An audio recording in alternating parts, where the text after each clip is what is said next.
Muhammed sallallahu aleyhi və səlləm sahabələri yığar, onlara nəsiyyət edərdi.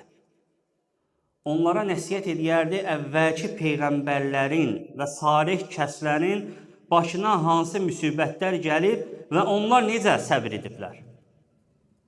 Allah Resulü onlara nəsiyyət edərdi. Çünki biz bilirik siradan oxuduğumuzdan ki, sahabələrin başlarına hansı müsibətlər gəlib. Nə qədər əzab çəkiblər Allahın dinində, İslamdan ötürü. Allahın tohidi, la ilahə illallah, Allahdan başqa ibadətə haqqı satan heç bir məbud yoxdur. Muhammed sallallahu aleyhi və səlləm onun quludur, elçisidir. Bu kəlmə üzərində nə qədər əzab çəkiblər. Hələ sahabələrin özləri və onların valideynlərinə, atalarına, analarına necə əzab verdilər.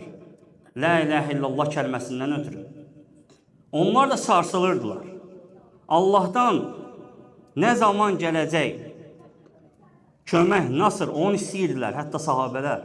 Allah Resulü onları yığırdı, zikr edirdi, əvvəlki peyğəmbərlərin halını onlara xatırladı.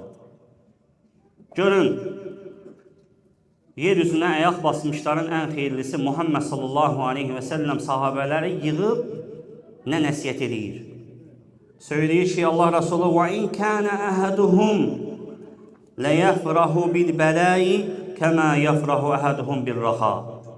Sahabələrə deyir ki, sizlər rahatlıq anında, bolluq anında sevindiyiniz kimi sizdən əvvəlki peyğəmbərlərə, salih kəslərə bəla gələndə elə sevinirdilər.